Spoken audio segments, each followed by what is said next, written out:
저는 좀 오랫동안 공부를 하면서 참 많은 선생님들의 강의를 들었습니다. 특히 호주, 미국에서 공부를 하면서 호주는 물론, 미국은 물론 전 세계적으로 유명한 교수들의 강의를 많이 들을 기회가 있었고, 또 학문의 세계가 참 넓다 하는 것을 알게 되었습니다. 그런데 저에게 최고의 강의를 꼽으라고 한다면 단연 옥스퍼드 대학의 알리스트 맥크라스 교수를 꼽을 수가 있습니다.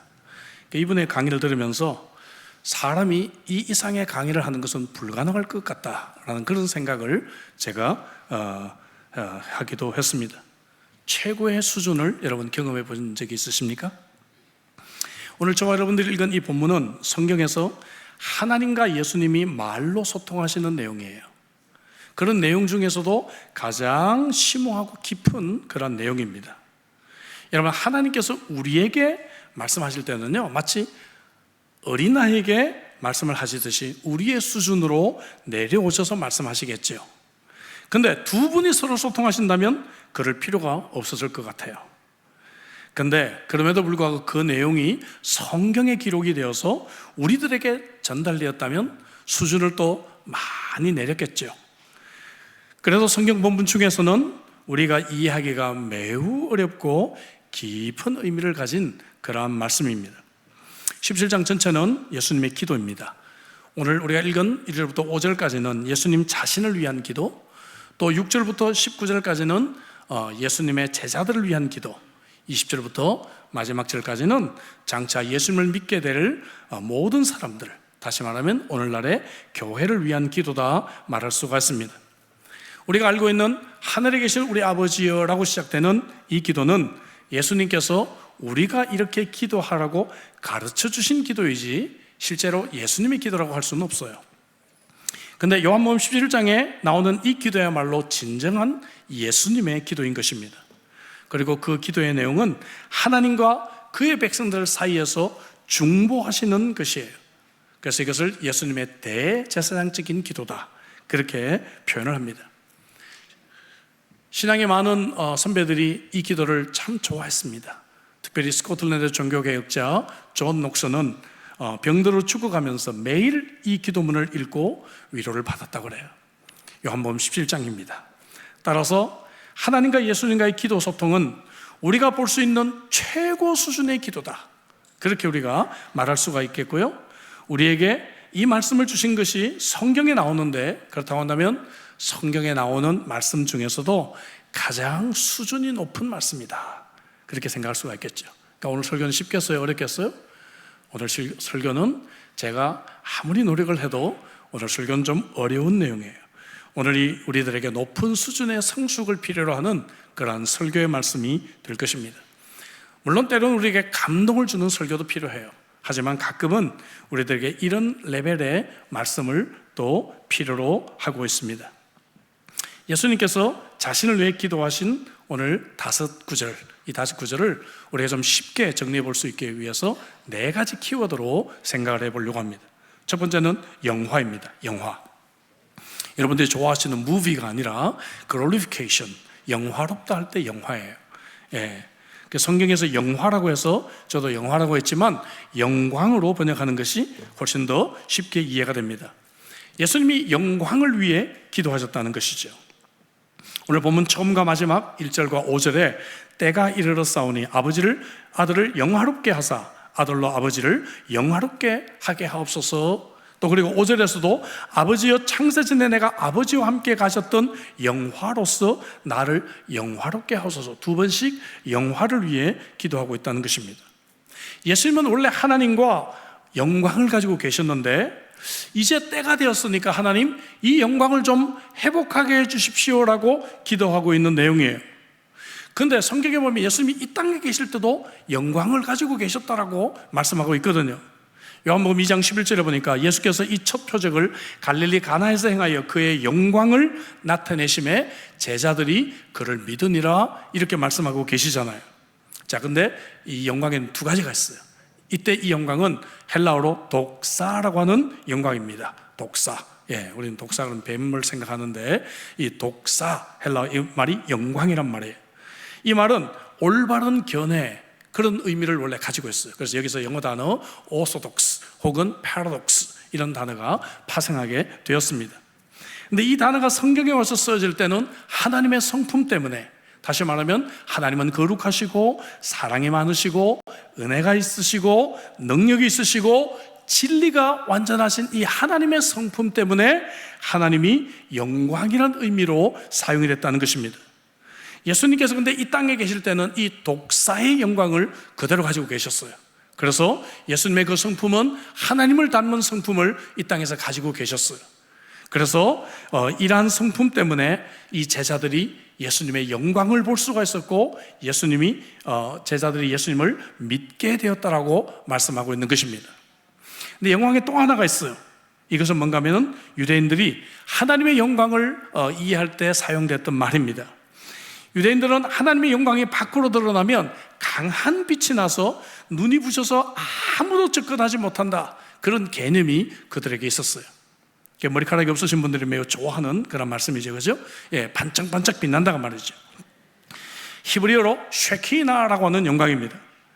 이것은 구약에서 하나님의 얼굴빛 이렇게 많이 번역을 했어요. 하나님의 얼굴빛. 시편 4편 6절 뒷부분에 보면 여호와여 주의 얼굴을 들어 우리에게 빛이 솟을 때 쉐키나, 하나님의 영광의 빛이라고 우리에게 표현했습니다. 근데 예수님께서 이 쉐키나의 영광은 이 땅에 오실 때 사양을 하셨다는 것이죠. 여러분, 그렇지 않으면 예수님이 이 쉐키나의 영광을 가지고 이 땅에 계셨으면 아무도 예수님에게 접근을 못했을 것 같아요. 그렇죠? 예, 그 영광의 빛 때문에 눈이 부셔서 예수님에게 근처도 오지 못하지 않았겠어요?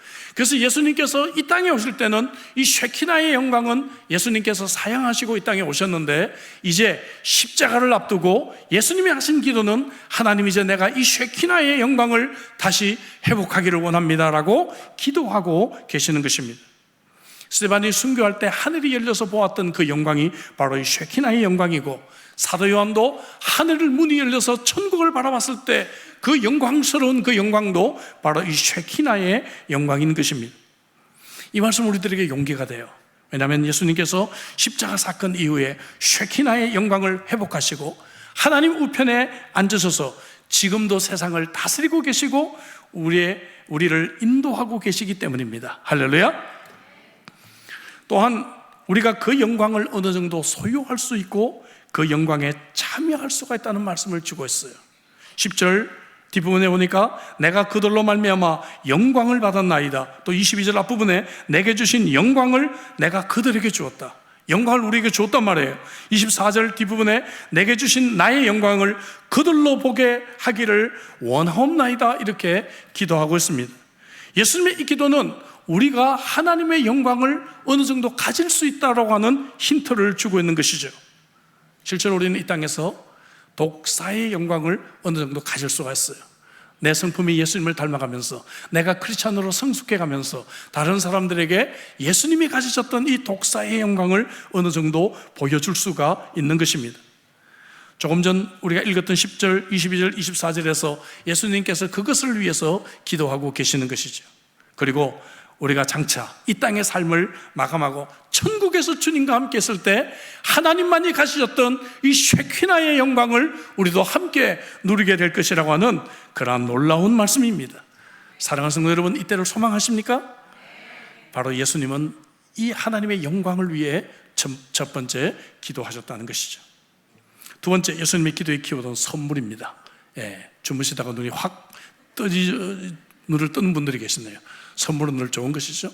이 프레젠트, 선물. 2절 볼까요? 아버지께서 아들에게 주신 모든 사람에게 영생을 주게 하시려고 만민을 다스리는 권위를 아들에게 주셨음이로다.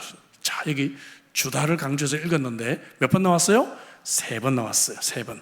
자, 그래서 우리에게 주어진 것이 무엇인가, 선물이 무엇인가 하면은 하나님께서 우리에게 주신 것이 두 가지. 그 다음에 그 결과 예수님이 우리에게 주신 선물 한 가지가 여기 2절에 나오고 있습니다. 먼저 하나님은 예수님에게 구원받을 자를 선물로 주셨습니다. 2절 앞부분에 보니까 아버지께서 아들에게 주신 모든 사람에게, 뭘 줬다고요? 모든 사람을 예수님에게 줬다는 거예요. 여러분들이 한 가지 선물을 선택하라고 한다면 뭘 선택하시겠습니까? 우리 요술램프 유머를 아시잖아요? 예, 아재 개그 아시죠? 예, 어떤 사람이 요술램프를 주워가지고 뚜껑을 여니까 이제 뭡니까? 선녀가 쫙 나타납니다. 그러더니 주인님 저를 살려주소니까 제가 한 가지 부탁하시면 제가 뭐든지 들어드리겠습니다 했더니 돈도 많았으면 좋겠고, 그죠? 여자도 생겼으면 좋겠고, 결혼했으면 좋겠고, 어느 것 하나 포기할 수 없어서 세 가지를 한꺼번에 빨리 말했다 그러죠. 돈, 여자, 결혼. 네. 그래서 돈, 여자와 결혼했다는 이 아재 개그가 있습니다. 근데 여러분, 한 가지를 선택하라면 뭘 선택하시겠어요? 제가 지난달에 여러분들이 보여드렸던 메르세데스 벤츠 SLR 300, 롤랜 하우스 쿠퍼, 이런 차 이름도 어려워요. 예? 예, 이 차가 1811억 원 한다 그랬죠. $200 million. 차가 한 대가 $200 million. 여러분, 이런 선물 받으면 좋으시겠어요? 아니면 저기 뭐 노든비치의 비치프론트 하우스 같은 거 하나 선물로 받으면 여러분 좋으시겠습니까? 드디어 입가에 미소가 이제 나오기 시작하십니다. 그런데 생각해 보세요. 이 온 우주 만물을 가지신 예수님에게 선물을 드린다면 어떤 걸 드리겠어요? 다 가지셨는데 어떤 선물이 적당할까요? 예? 어떤 선물이 적당하냐, 그죠? 예, 예수님에게는 저와 여러분들이 가장 큰 선물이었습니다. 할렐루야. 와, 정말일까요? 예, 정말일까요? 자신이 창조한 그의 자녀가 죄로 인해서 멸망의 길을 가고 있는데 그들을 다시 구원해가지고 하나님의 자녀가 되게 하고 영원히 함께 교제하게 될 바로 그 구원받은 사람들을 선물로 받은 것, 이것이 예수님에게는 가장 큰 최고의 선물이었다는 것입니다. 그래서 예수님은 고난과 죽음도 기꺼이 받아들이셨고 오히려 그것을 만족해 여기셨다라고 성경은 말해요. 이사야 53장 10절부터 보니까 여호와께서 그에게 상함을 받게 하시기를 원하사 질고를 당하게 하셨은즉 그의 영혼을 속근제물로 드리기에 이르면 그가 씨를 보게 되며 그의 날은 길 것이요 또 그의 손으로 여호와께서 기뻐하시는 뜻을 성취하리로다. 계속해서 11절에 그가 자기 영혼에 수고한 것을 보고 만족하게 여기를 것이라. 나의 의로운 종이 자기 지식으로 많은 사람을 의롭게 하며 또 그들의 죄악을 친히 담당하리로다. 할렐루야. 당신의 죽음을 통해서 하나님께서 자신에게 주신 이 사람들의 이 구원이 확보됐다는 것 때문에 예수님은 지금 십자가를 앞에 두고 기뻐하고 계시는 것입니다. 십자가를 앞에 둔 이 고난의 순간에도 그래서 주님은 바로 이 기도를 드리고 있는 것이죠. 오늘 본문에 7번이나 아버지께서 내게 주신 자들, 아버지께서 내게 주신 자들이 반복되고 있는 이유입니다. 우리를 위해 죽으실 예수님에게 우리보다 더 위대하고 더 만족스러운 선물은 없었다 하는 것입니다.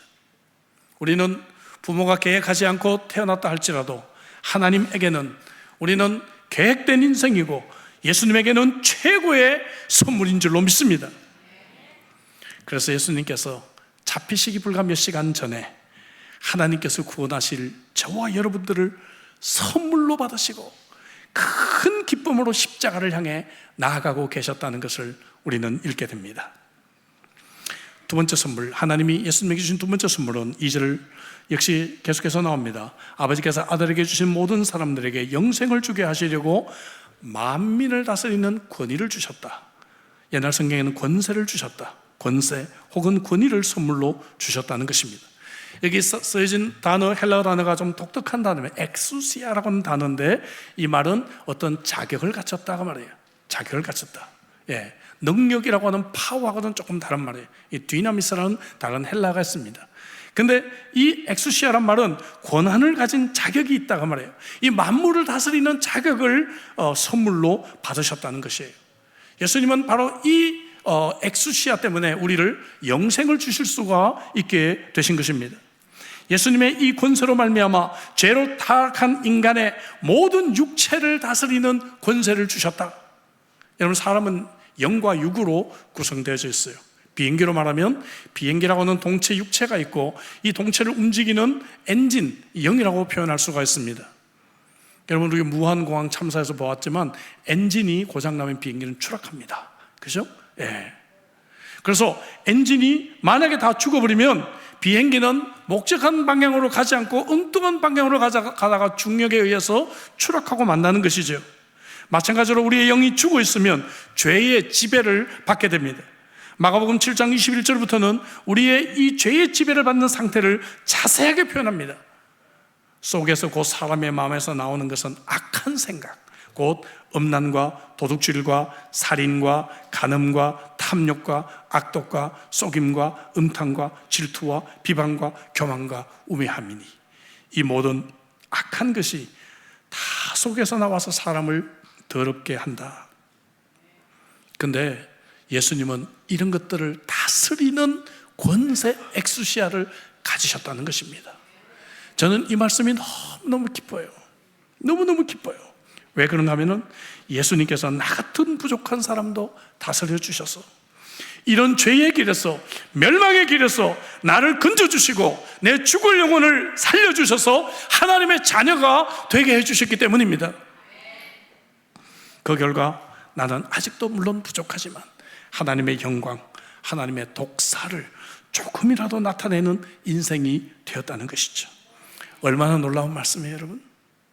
여러분, 이 말씀에도 내가 은혜를 못 받고 감동이 안 된다면 우리가 어떤 말씀이 우리들에게 은혜가 되고 감동이 될까요? 자, 세 번째 2절에 나오는 선물은 그 결과로 우리에게 주어진 거 이미 나왔죠?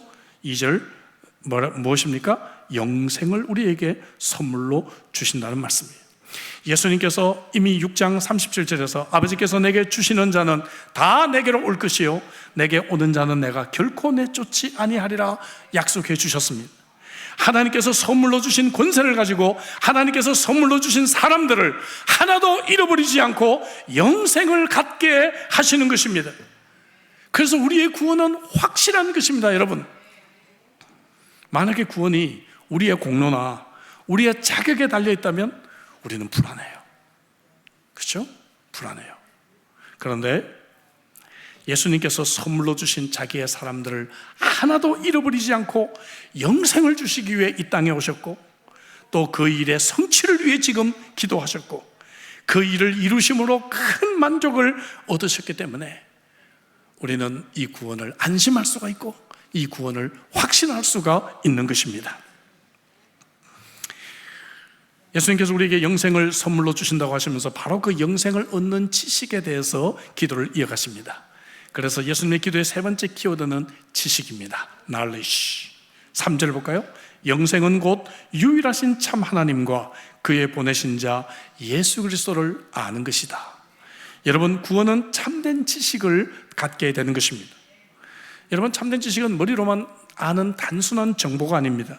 성경과 교회에 대해서 많이 아는데 구원받지 못한 사람들이 얼마든지 있을 수 있어요. 예수님께서 탄생하셨을 때 대제사장들과 서기관들은요, 왕이 물으니까 성경에 대한 지식을 분명히 갖고 있었어요. 마태복음 2장 4절 이하에 보니까 이르되 5절입니다. 유대 베들레헴이 오니 이는 선지자로 이렇게 기록된 바 또 유대 땅 베들레헴아 너는 유대 고을 중에서 가장 작지 아니하도다. 내게서 한 다스리는 자가 나와서 내 백성 이스라엘의 목자가 되리라. 저는 이걸 읽었는데요, 이 당시엔 성경을 가지고 있지 않았어요, 사람들이. 그러니까 이 말씀을 다 외우고 있었어요. 그냥 성경을 줄줄줄줄줄 암송했다는 것이죠. 근데 이런 사람들도 어때요? 정말 구원을 받지 못하고 예수님을 알지 못했다는 것입니다. 오늘날 이런 사람들이 얼마든지 있을 수가 있어요. 구원을 받는 참된 지식은 하나님을 전인격적으로 만나고 하나님을 내가 개인적으로 체험하는 지식인 줄로 믿습니다. 그래서 이것을 히브리어에서 이 지식, 안다란 말을 야다라고 합니다. 야다. 같이 해볼까요? 야다. 야다라고 하는 말은요, 내가 전인격적으로 체험해서 안다는 것이에요. 창세기 4장 1절에 보면 아담이 그의 아내 하와와 동침함에, 이 동침이라는 단어가 뭡니까? 야다가 쓰여졌어요. 이 말은 단순한 성관계, 육체적인 성관계를 의미하는 것이 아니라 뭡니까? 아담이 하와를 알았다라고 하는 것은 성을 통해서 남자와 여자가 전인격적으로 서로 알게 되었다는 것을 의미하고 있는 그러한 말씀이죠. 그럼 나가서 우리가 하나님을 전인격적으로 아는 것이 뭘까? 하나님을 아는 지식은 실제적으로 무엇일까요? 모세가 떨기나무 불꽃 속에서 하나님을 만난 장면을 가지고 좀 설명을 해보려고 합니다. 모세는 그전에도 하나님에 대해서 지식적으로는 알고 있었어요. 어머니로부터 들었겠죠. 하나님에 대해서, 이스라엘 민족에 대해서 알았을 것입니다. 그러나 모세는 이 사건을 통해서 하나님을 개인적으로 체험하고 전인격적으로 알게 됩니다. 먼저 출애굽기 3장 5절에 보니까 하나님이 내가 선 곳은 거룩한 땅이다 라고 말씀하고 있습니다. 하나님에 대한 참된 지식, 첫 번째는 하나님은 거룩하신 분이다 하는 거죠. 이것은 타락한 사람들이 가장 먼저 알아야 할 하나님에 대한 지식입니다. 그래서 거룩하신 하나님께 나아가지 못하는 것이 바로 죄 때문이라는 것을 알게 됩니다. 이어지는 6절에서 모세가 하나님 뵙기를 두려워하여 얼굴을 가렸다라고 말하고 있습니다. 여러분들이 이런 경험이 있나요?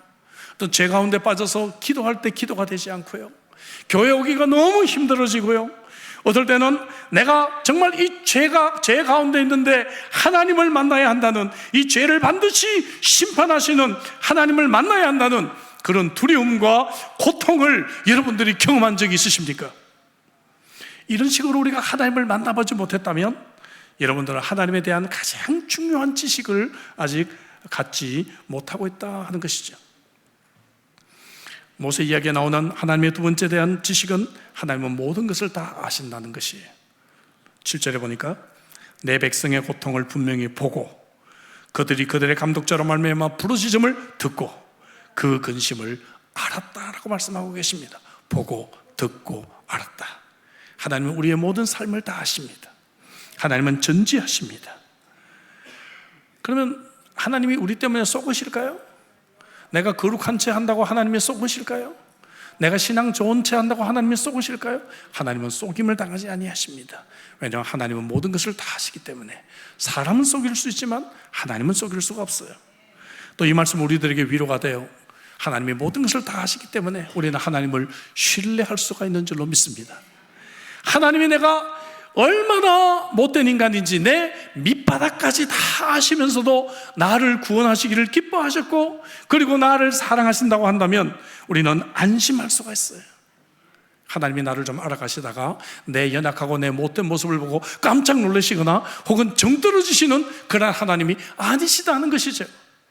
하나님은 나의 가장 부족하고 연약하고 못된 것을 다 아시면서도 하나님은 나를 구원해 주셨기 때문에 우리는 다시 한 번 더 하나님의 그 은혜에 대한, 하나님의 그 구원에 대해서 확실함을 가져볼 수가 있습니다. 나가 하나님의 주권을 알아야 합니다. 하나님의 sovereignty. 8절에 볼까요? 내가 내려가서 그들을 애굽인의 손에서 건져내고 그들을 그 땅에서 인도하여, 10절에 내가 너를 바로에게 보내어 너에게 내 백성 이스라엘 자손을 애굽에서 인도하여 내게 하리라. 하나님의 강력한 의지동사 I will 하나님께서 하신다라고 표현하고 있습니다. 여러분, 우리는 하나님께서 이 땅을 섭리하고 다스리고 계시는 것을 우리는 인정합니다. 여러분 믿으십니까? 그래서 우리는 이 하나님의 주권에 순종하는 것이 우리의 책임입니다. 이렇게 우리가 하나님이 거룩한 분이시고 하나님은 모든 것을 아시고 하나님은 이 땅을 다스린다고 하는 하나님에 대한 이 지식을 내가 개인적으로 경험하는 것이 바로 영생이다, 이렇게 표현하고 있고, 그리고 바로 앞 2절에서 이 영생은 우리들에게 선물로 주어졌다라고 주님께서 기도하고 계십니다. 할렐루야. 예수님의 시몬 기도의 키워드 영광, 그리고 선물, 지식이 나왔습니다. 마지막 네 번째는 키워드는 사명입니다. 미션. 예수님은 이제 하나님이 당신에게 주신 일에 대해서 기도하십니다. 4절 볼까요? 아버지께서 내게 하라고 주신 일을 내가 이루어 아버지를 이 세상에서 영화롭게 하셨사오니. 이 4절 다시 한번 같이 한번 읽어볼까요? 4절 우리 다시 한번 읽겠습니다. 다 같이. 아버지께서 내게 하라고 주신 일을 내가 이루어 아버지를 이 세상에서 영화롭게 하였사오니. 왜 다시 읽었는가? 제가 이 구절을 성경에서 가장 좋아하는 구절이에요. 예.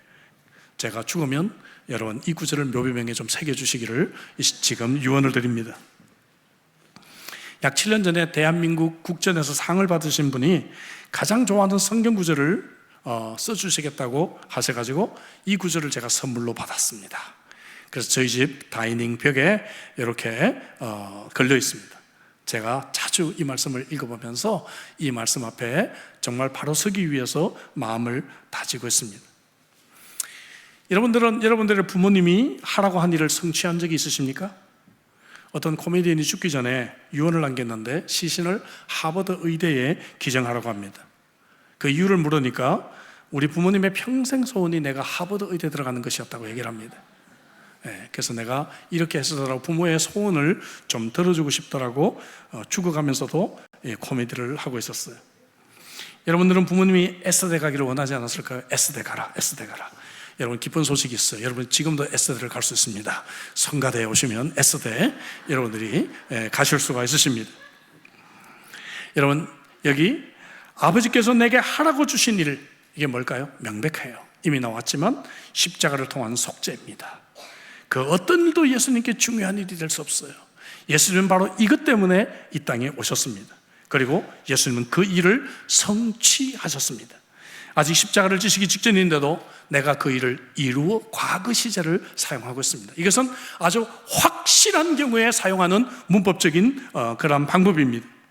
주님께서는 확신을 가지고 내가 이제 십자가의 이 속죄를 이루었다, 아버지께서 내게 하라고 주신 이 사명을 감당했다라고 지금 기도하고 계시는 것입니다. 그런데 여러분, 우리가 정말 어떤 일을 다 했다라고, 완전히 성취했다라고 자신 있게 말할 수 있는 사람이 몇 명이나 될까요? 끝이 없죠. 일이. 여자의 일은 끝이 없다, 이런 말이 있어요. 제가 살림을 해보니까 정말 이 말이 사실인 것 같아요.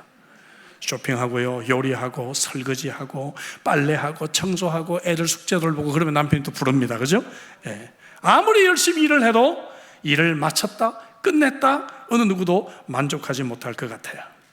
그러나 예수님은 우리를 구속하신 이 일을 성취하신 줄로 믿습니다. 그리고 그것 때문에 만족을 얻으셨어요. 이사야 53장 11절에 그가 자기 영혼에 수고하는 것을 보고 만족하게 여길 것이라. 나의 의로운 종이 자기 지식으로 많은 사람을 의롭게 하며 또 그들의 죄악을 친히 담당하리로다. 할렐루야. 예수님께서 그 일을 통해서 만족하셨다면 이제 우리는 우리의 구원을, 다시 말씀드리지만, 안심할 수가 있는 것입니다. 예수님의 사명은 다시 하나님께 영광으로 맞춰지고 있습니다. 4절을 다시 보면 아버지께서 내게 하라고 주신 일을 내가 이루어 아버지를 이 세상에서 영화롭게 하였다라고 합니다. 예수님께서 성취하신 일은 아버지께 영광이 되었어요. 왜 그런가? 예수님께서 하신 일, 십자가는 정말 하나님께 영광이 되었습니다. 십자가를 통해서 하나님의 영광, 하나님의 독사가 완벽하게 드러났기 때문에 그래요.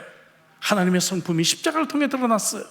하나님의 죄를 보지 못하는 하나님의 righteousness, 하나님의 공의, 그리고 이 십자가를 계획하신 하나님의 그 wisdom, 지혜, 그리고 우리를 사랑하시기 때문에 십자가를 허락하신 하나님에 대한 놀라운 사랑, 이것이 십자가를 통해서 완벽하게 나타나게 되었다는 것입니다. 그래서 하나님의 성품이 완벽하게 드러난 십자가는 바로 하나님께 영광이 되었다는 것이죠. 이 모든 것이 우리를 사랑하기 때문에 주어진 십자가였습니다. 요한복음 3장 16절 성경 중에 성경, 같이 한번 큰 소리로 읽겠습니다. 다 같이.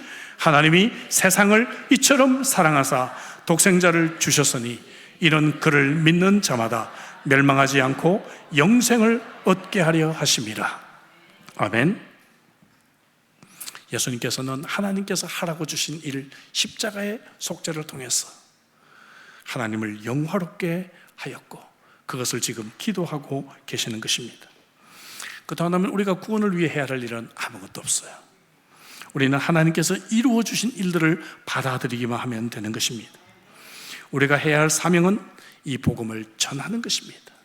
여러분, 오늘 말씀 여러분들에게 은혜가 되십니까? 그동안은 이 말씀을 전해야 됩니다. 이 말씀을 들어야 될 우리의 사랑하는 가족, 우리의 친구들에게 이 말씀을 전해야 될 사명이 있는 것이죠. 로마서 10장 14절에 그런즉 그들이 믿지 아니하는 일을 어찌 부르리요, 듣지도 못한 일을 어찌 믿으리요, 전파하는 이가 없이 어찌 들으리요 했습니다. 우리가 전해야 될 바로 그 사람들도 이 복음을 듣고 하나님께 나온다면 그들도 우리가 가진 이 기쁜 소식이 그들에게도 기쁜 소식이 될 것입니다. 그 새생명 축제는 교회가 가지고 있는 가장 큰 사명입니다. 우리는 2주 뒤에 우리의 태신자들을 1차 봉헌하게 될 것입니다. 우리가 들었던 바로 그 복음을 들어야 될 우리의 가족, 친구들은 누구입니까? 그들을 기도하며 우리는 준비해야 합니다. 셰익스피어는 이런 말을 했습니다. 인생은 연극이다. 가장 클라이막스에 다다랐을 때 막을 내리라. 예수님은 지금 33세, 인생에서 어떤 면에서 가장 클라이막스에 다다랐을 때 예수님께서는 십자가를 지시고 막을 내리시면서 가장 최고의 수준의 기도로 하나님께 나아가고 계십니다. 우리도 하나님께서 주신 사명을 감당하고 있습니까? 우리도 우리 인생의 클라이막스에서 정말 예수님이 하신 일과 같이 하나님께서 맡겨주신 일에 최선을 기울이고 있습니까?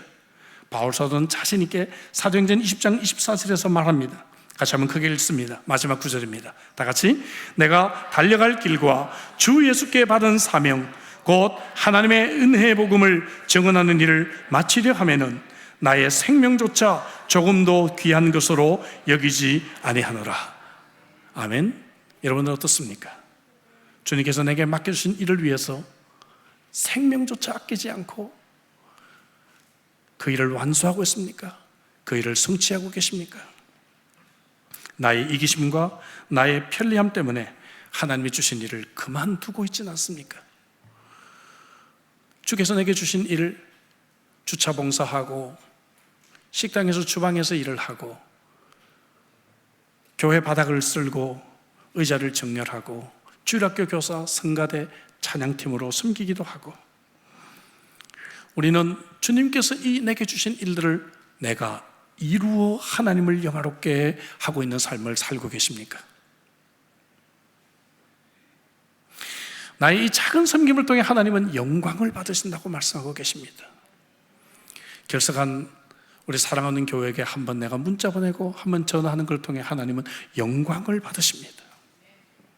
하나님은 나의 이 작은 섬김, 이 작은 섬김을 통해 하나님은 영광을 받으신다고 말씀하고 계십니다.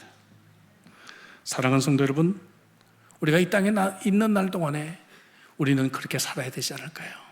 하나님께서 내게 맡겨주신 일들을, 그 일이 있습니다. 그리고 주님을 만나는 그날에 내가 최선을 다해 주께서 맡겨주신 일들을 이루어 하나님을 영화롭게 했다라고 하는 요한복음 17장 4절의 말씀, 이 말씀 가지고 우리가 천국 갔으면 좋겠어요.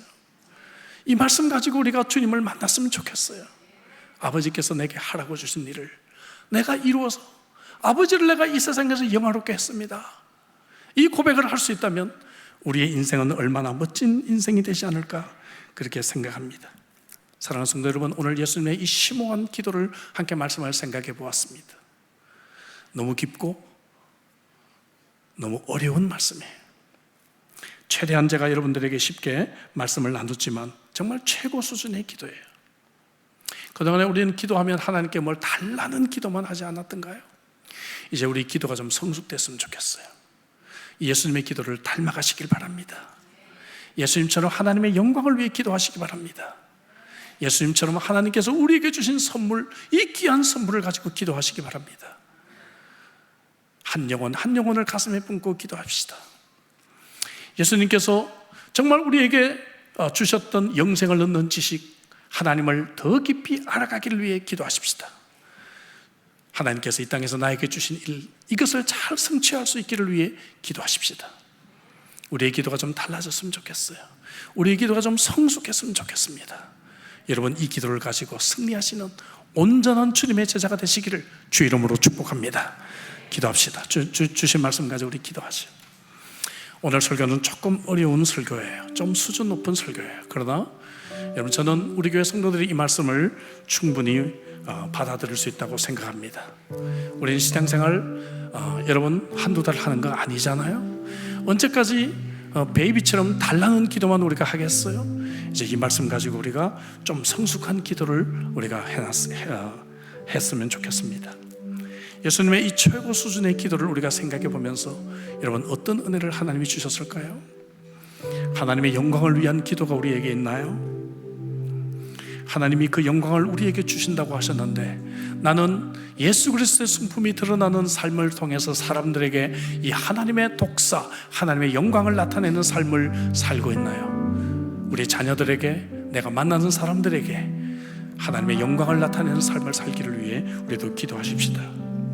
하나님이 우리들에게 주신 이 선물을 가지고 기도하십시다. 영생을 선물로 주셨어요. 우리도 이 영생을 얻게 해야 될 우리 사랑하는 친구들, 가족들을 가슴에 품고 기도하십시다.